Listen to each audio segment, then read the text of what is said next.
The next topic is Lorentz force.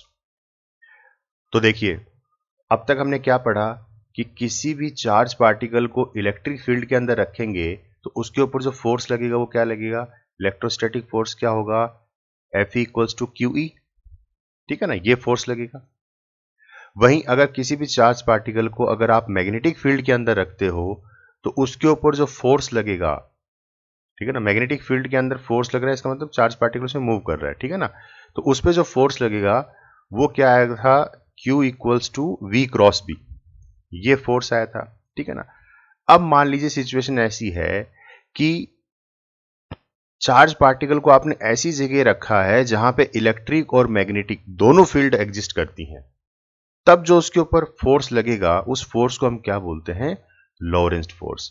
तो it is the force experienced by a charge particle due to both electric and magnetic field, ठीक है ना। तो force हो गया। अब फोर्स क्या है, वेक्टर क्वांटिटी है, तो इस लॉरेंट्ज फोर्स की डायरेक्शन क्या होगी, तो वो रिजल्टेंट डायरेक्शन होगी, ठीक है ना। जो इलेक्ट्रिक फोर्स आया था उसकी डायरेक्शन और जो मैग्नेटिक फोर्स आया था इसकी डायरेक्शन, इन दोनों ही डायरेक्शंस का जो रिजल्टेंट होगा वो डायरेक्शन होगी आपकी लॉरेंट्ज फोर्स की।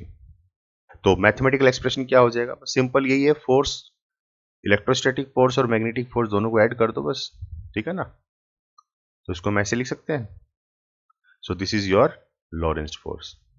किसने दिया था ये, कोई डच फिजिसिस्ट थे अपने, ठीक है ना, 1853 से 1928 उनकी देन है। और he was also awarded the Nobel prize in 1902। Now the magnetic force acting on a current carrying conductor placed in magnetic field. किसी भी मैग्नेटिक फील्ड के अंदर, अभी तक हमने क्या पढ़ा था कि किसी चार्ज को हमने प्लेस करके देखा था और उस चार्ज के ऊपर जो फोर्स लग रहा था उसको हमने स्टडी किया था। अब हम देखेंगे कि किसी भी मैग्नेटिक फील्ड के अंदर हम एक कंडक्टर को प्लेस करते हैं और उस कंडक्टर के अंदर कोई करंट जो है I करंट फ्लो कर रहा है। एरिया ऑफ दिस कंडक्टर क्या है, area of cross section of this conductor क्या है, A है। लेंथ ऑफ दिस कंडक्टर क्या है, L है, ठीक है ना। और ये मान लीजिए एट एन एंगल थीटा जो है मैग्नेटिक फील्ड के साथ मतलब इंक्लाइंड है, ठीक है। तो let a conductor of length L and of uniform cross section area A carrying current I placed in uniform magnetic field, ठीक है। तो ये यूनिफॉर्म मैग्नेटिक फील्ड है। अब मैग्नेटिक फील्ड की लाइंस अगर इस तरीके से जा रही हैं तो इसका मतलब क्या हो गया कि ये आपका नॉर्थ हैंड है मैग्नेट का और ये आपका साउथ हैंड है, ठीक है ना। आउटसाइड द मैग्नेट ऐसी चलती है ना magnetic field lines from north to south, ठीक है। तो वो ऐसी सिचुएशन है। तो मान लीजिए कि let n be the number of free electrons per unit volume, ठीक है ना, number of free electrons per unit volume. तो एक तरीके से इलेक्ट्रॉन डेंसिटी हम बोल सकते हैं इसको, ठीक है ना। तो इलेक्ट्रॉन डेंसिटी क्या है, n है, ठीक है ना। एक यूनिट वॉल्यूम के अंदर जो फ्री इलेक्ट्रॉन्स है वो स्मॉल n है। तो टोटल कंडक्टर के अंदर फ्री इलेक्ट्रॉन्स कितने हो जाएंगे, तो total number of free electrons कितने हो जाएंगे, तो पूरे के पूरे वॉल्यूम के साथ मल्टीप्लाई कर दो। तो फ्री इलेक्ट्रॉन डेंसिटी को मल्टीप्लाई कर दो वॉल्यूम के साथ, ठीक है ना। तो वॉल्यूम क्या होगा इस कंडक्टर का, AL और इनटू स्मॉल n, ठीक है ना। AL कैसे आया, तो जैसे ये आपको मैं पहले ही बता चुका हूं ऑलरेडी कि कोई भी जो वायर होता है उसको हम सिलेंडर के साथ कंसिडर करते हैं, सिलेंड्रिकल वायर। तो किसी भी सिलेंडर की जैसे आप कैसे आप फॉर्मूला कैसे निकालते हो, हाइट h होती है और एरिया ऑफ क्रॉस सेक्शन क्या होता है, A, ठीक है ना। एरिया ऑफ सिलेंडर क्या होता है, पाई आर स्क्वायर h होता है ना। तो अपना यहाँ पे क्या है, वायर की हाइट क्या हो जाएगी, तो इसको हम लेंथ ले लेते हैं, लेंथ L। तो पाई आर स्क्वायर क्या है, A है अपना एरिया ऑफ क्रॉस सेक्शन और h की जगह अपना क्या आ गया, L आ गया, ठीक है। तो AL इस तरीके से वॉल्यूम निकलता है, क्योंकि वायर की हाइट नहीं होती ना, वायर की तो लेंथ होती है, तो लेंथ में आगे कन्वर्ट हो गया और एरिया ऑफ क्रॉस सेक्शन अपन पाई आर स्क्वायर की जगह अपन सिंपल A लिख देते हैं, तो AL। तो this is the volume of a conducting wire. तो AL स्मॉल n, ठीक है। इसका प्रोडक्ट जो होगा किसके बराबर होगा, total number of free electrons, मतलब इतने नंबर ऑफ इलेक्ट्रॉन्स इस पूरे कंडक्टर के अंदर हमारे पास अवेलेबल है, ठीक है। अब हर एक इलेक्ट्रॉन पे कितना फोर्स लग रहा है, the force on an electron is given by, वो किससे पता चलेगा, इस एक्सप्रेशन से। अब ये एक्सप्रेशन कहां से आया, तो देखिए जो हमने पिछले वीडियो में देखा था F equals to q v B sine theta, यही आया था ना फोर्स, मैग्नेटिक फोर्स जो आया था अपना क्या आया था, क्यू वी क्रॉस बी, ठीक है ना। तो इसको हमने इसको इस तरीके से ओपन कर लिया, q v B sine theta. Q क्या है यहाँ पे, चार्ज है, तो ये अपना चार्ज क्या है यहाँ पे, इलेक्ट्रॉन है, ठीक है ना। और वी क्या है, ड्रिफ्ट वेलोसिटी है, ठीक है ना, वेलोसिटी ऑफ इलेक्ट्रॉन्स है, तो वो हमने ले लिया ड्रिफ्ट वेलोसिटी। बस यही चीज, ये हमने थोड़े से चेंजेस कर दिए इसके अंदर। तो क्या बन गया expression, e v d B sine theta, ठीक है ना। तो ये फोर्स लग रहा है किसी एक सिंगल इलेक्ट्रॉन के ऊपर। तो टोटल नंबर ऑफ इलेक्ट्रॉन्स पे कितना फोर्स लगेगा, तो इसी फोर्स को हम मल्टीप्लाई कर देंगे एन के साथ, तो कैपिटल एन। तो ये टोटल नंबर ऑफ फोर्स आ गया, सभी इलेक्ट्रॉन्स के ऊपर टोटल कितना फोर्स लगा, ठीक है ना। एन की वैल्यू हम पीछे निकाल चुके हैं, इस कैपिटल एन की क्या थी, एन एल ए, और ये अपनी एफ की वैल्यू है ही, ठीक है। तो एक्सप्रेशन आपका ये बन गया। अब देखिए इसमें देखिए n A e v d, ये एक्सप्रेशन आ रहा है, n A e v d, ये पूरा क्या है अपना, ये अपना करंट है। करंट इलेक्ट्रिसिटी वाले चैप्टर में पढ़ा था ना हमने, current in terms of drift velocity, तो वही चीज है ये। तो ये हम यहां पुट कर देंगे, तो क्या बन जाएगा expression, I L B sine theta, ठीक है ना। और इन वेक्टर फॉर्म इसको आप लिख सकते हो, F equals to I L cross B, ठीक है। और इसका याद रखने का तरीका भी है एक, अगर आप इसको सिंपल अगर याद कैसे रखोगे, तो F equals to bill, B I L, bill sine theta,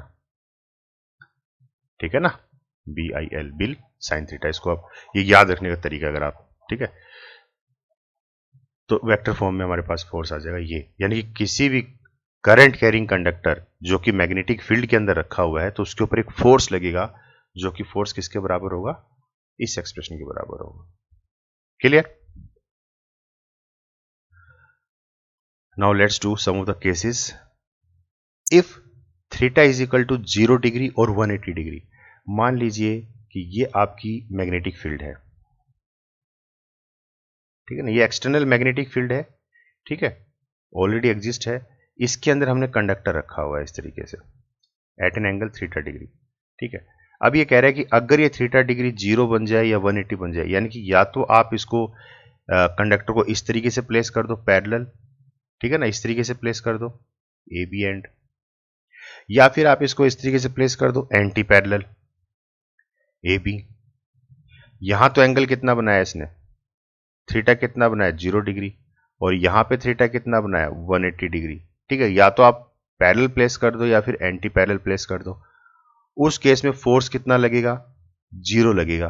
क्यों, क्योंकि साइन थीटा, तो साइन 0 भी 0 होता है और साइन 180 भी 0 होता है, तो इसका मतलब पूरा फैक्टर 0 हो जाएगा, यानी कि फोर्स की वैल्यू कितनी हुई, 0, यानी कि उस केस में कंडक्टर के ऊपर कोई भी फोर्स नहीं लगेगा, ठीक है ना। मैक्सिमम फोर्स कब लगेगा, जब साइन थीटा आपका क्या हो, 1 हो जाए, ठीक है ना। साइन थीटा की मैक्सिमम वैल्यू कितनी हो सकती है, 1 हो सकती है, और वो 1 कब होती है, when theta is equal to 90 degree.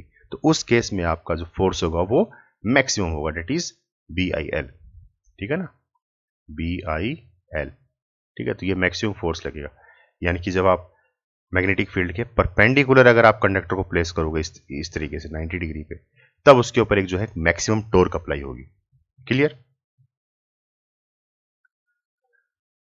तो ये तो था जब हमने स्ट्रेट कंडक्टर लिया था, ठीक है ना, हमारा कंडक्टर कैसा था, स्ट्रेट वायर था, एक तरीके से इस तरीके से स्ट्रेट वायर था। अब अगर हम कोई आर्बिट्री शेप का कंडक्टर ले, मतलब इरेगुलर शेप है, ठीक है ना, रैंडम शेप, तो फॉर आर्बिट्री शेप तो हम क्या करेंगे, उसमें से हम मान लीजिए उस आर्बिट्री शेप की लेंथ एल है, तो उसमें से हम एक स्मॉल लेंथ उठाएंगे डीएल, और उसके ऊपर देखेंगे कि फोर्स कितना अप्लाई हो रहा है, ठीक है ना। तो we calculate force acting on a small portion of length, ठीक है ना। तो स्मॉल हमने लेंथ ले ली डीएल, तो क्या बनेगा expression, F equals to I, ये था ना expression, F equals to I L cross B. तो एल अपना क्या हो जाएगा यहाँ पे, डीएल हो जाएगा, ठीक है ना, स्मॉल लेंथ हमने ली है। और फिर हम क्या करेंगे, जो हमारा फोर्स आया था स्मॉल लेंथ का, फिर हम क्या कर देंगे, इसको इंटीग्रेट कर देंगे, ठीक है, तो फॉर एंटायर लेंथ का आ जाएगा। Now let's do a small question. If the magnetic field is parallel to the positive Y axis and the charge particle is moving along the positive X axis, which way would the force be for a positive charge and a negative charge? तो क्या कह रहा है कि magnetic field जो है वो क्या है, पॉजिटिव वाई एक्सिस के अलोंग है, और जो चार्ज पार्टिकल है वो मूव करेगा पॉजिटिव एक्स एक्सिस की तरफ, ठीक है, तो उसके ऊपर कितना फोर्स लगेगा। तो पॉजिटिव वाई एक्सिस की तरफ तो मान लीजिए आपकी मैग्नेटिक फील्ड जा रही है, तो मैग्नेटिक फील्ड इस तरीके से जा रही है, इसका मतलब ये आपका नॉर्थ हैंड, ये आपका हो गया नॉर्थ हैंड और ये आपका हो गया साउथ हैंड मैग्नेटिक का, ठीक है ना। जो चार्ज पार्टिकल है आपका वो आपका पॉजिटिव एक्स एक्सिस की तरफ, मतलब ओरिजिन से इस तरीके से आपका जाएगा, मूव करेगा, तो उस पर क्या फोर्स लगेगा। तो अगर पहले तो अगर पॉजिटिव चार्ज अगर इस तरफ जाएगा तो क्या फोर्स लगेगा, तो पॉजिटिव चार्ज 0 से इस तरीके से जा रहा है, तो फोर्स का एक्सप्रेशन क्या था, Q equals to V cross B, ठीक है। तो फोर्स कैसे लगेगा, perpendicular to both V and B, इन दोनों के परपेंडिकुलर होता है। तो V से B की तरफ अगर आप अपने अंगुलियों को कर्ल करें, ठीक है ना, V से B की तरफ जब आप अपनी अंगुलियों को कर्ल करोगे तो आपकी जो थंब की डायरेक्शन होगी वो किसको पॉइंट आउट करेगी, मैग्नेटिक फोर्स को, ठीक है, और वो थंब आपका किस तरफ पॉइंट आउट होगा, पॉजिटिव Z एक्सिस की तरफ, ठीक है ना, using right hand thumb rule. तो पॉजिटिव Z एक्सिस की तरफ आपका फोर्स लगेगा, ठीक है, किसके ऊपर, पॉजिटिव चार्ज के ऊपर। क्लियर है। दूसरा केस ले रहा है एक नेगेटिव चार्ज। तो अगर नेगेटिव चार्ज मूव कर रहा है तो देखिए, अगर पॉजिटिव चार्ज पॉजिटिव एक्सिस की तरफ मूव कर रहा है, पॉजिटिव एक्स एक्सिस की तरफ जा रहा है, तो जाहिर सी बात है कि नेगेटिव चार्ज किस तरफ जाएगा, वो नेगेटिव एक्स एक्सिस की तरफ जाएगा, ठीक है, नेगेटिव एक्स एक्सिस की तरफ जाएगा। तो अगर वहां से अगर हम उसी तरीके से कर्ल करें अंगुलियों को फ्रॉम बी टू बी इस तरीके से, तो अब हमारी जो थंब की डायरेक्शन है वो इनवर्ड हो जाएगी into the paper, that is along minus Z axis. Clear. Next we have motion of a charged particle in combined electric and magnetic field. तो लॉरेंट्ज फोर्स क्या कहता है कि जब किसी चार्ज पार्टिकल के ऊपर दोनों फील्ड अप्लाई हो, मतलब इलेक्ट्रिक फील्ड भी अप्लाई हो और मैग्नेटिक फील्ड भी अप्लाई हो, तो उसके ऊपर जो फोर्स लगेगा तो वो लॉरेंज ने समझाया कि दोनों का जो है सम हो जाएगा, दोनों फोर्सेस का, इलेक्ट्रोस्टैटिक फोर्स और मैग्नेटिक फोर्स का, ठीक है, तो वो तो समझ में आ गया। अब मोशन क्या होगी, तो दोनों फोर्स का जो रिजल्टेंट फोर्स लगेगा उसके ऊपर, उस फोर्स के वजह से जो मोशन आएगी वो हम इसमें स्टडी करेंगे। तो देखिए, एज्यूम कर लीजिए कि इलेक्ट्रिक फील्ड, मैग्नेटिक फील्ड और जो वेलोसिटी है चार्ज पार्टिकल की, वो तीनों एक दूसरे के क्या है, म्यूचुअली परपेंडिकुलर है, ठीक है ना। इलेक्ट्रिक फील्ड हमने एक्स एक्सिस के अलोंग ली है, मैग्नेटिक फील्ड हमने वाई एक्सिस के अलोंग ले ली, और जो वेलोसिटी है चार्ज पार्टिकल वो हमने जेड एक्सिस के अलोंग ले लिया, ठीक है, और तीनों ही एक दूसरे के क्या है, म्यूचुअली परपेंडिकुलर है। तो net force acting on charge particle, जो नेट फोर्स लगेगा, तो कंबाइंड इफेक्ट है इलेक्ट्रिक फोर्स और मैग्नेटिक फोर्स, तो वो लॉरेंज फोर्स आ जाएगा निकल के, ठीक है ना। अब देखिए, वेयर ई क्या है, आप ई आई मतलब एक्स एक्सिस के अलोंग है, बी क्या है, बी जे वाई एक्सिस के अलोंग, और वी क्या है, वी के, ठीक है ना, जेड एक्सिस के अलोंग। तो ये वैल्यूज आप ऊपर पुट कर दीजिए, तो ये हमने यहां पुट कर दी। अब देखिए, आप इसको जब सोल्व करोगे तो हमारे पास क्या निकल के आएगा, क्यू ई आई और प्लस क्यू, और जो वी क्रॉस बी है, या इसको ऐसे कह लो आप कि वी के क्रॉस बी जे, इनके बीच में जब हम क्रॉस प्रोडक्ट करेंगे तो हमारा एक्सप्रेशन निकल के आएगा माइनस वी बी आई, ठीक है। ये मैट्रिक्स फॉर्म आपने वेक्टर्स में पढ़ी है ऑलरेडी 11th क्लास में, तो ये मैं नहीं बताऊंगा, सीधा आप रिजल्ट देखिए कितना आ रहा है, माइनस वी बी आई। तो माइनस वी बी आई, तो ये आपका रिजल्टेंट फोर्स आया। तो देखिए, ये रिजल्टेंट फोर्स किसके अलोंग है, I, that is along X axis. तो that is the force on charge particle is acting along X axis की तरफ जा रहा है, और एक्स एक्सिस की तरफ क्या है, हमारी इलेक्ट्रिक फील्ड है, ठीक है। इसका मतलब जो फोर्स लगेगा, रिजल्टेंट फोर्स कंबाइंड इफेक्ट का, वो भी किसके अलोंग होगा, इलेक्ट्रिक फील्ड के अलोंग होगा। तो इससे हम क्या कंक्लूड करते हैं, electric and magnetic forces act in opposite direction.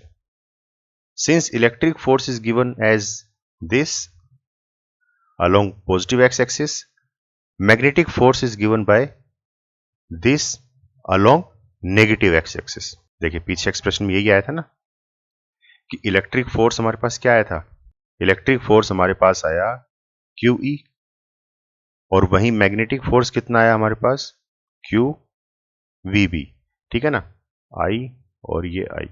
तो देखिए क्या समझ में आ रहा है कि जो इलेक्ट्रोस्टैटिक फोर्स लग रहा है वो तो पॉजिटिव एक्स एक्सिस पे लग रहा है, और जो मैग्नेटिक फोर्स लग रहा है वो नेगेटिव एक्स एक्सिस पे लग रहा है। तो एक दूसरे की देखी जाए तो डायरेक्शन क्या हो गई, अपोजिट हो गई कि नहीं होगी। तो वही चीज यहां पे कंक्लूड कर रही है, ठीक है, कि electric and magnetic forces act in opposite direction में एक्ट करते हैं दोनों के दोनों forces. Clear. Next we have cyclotron.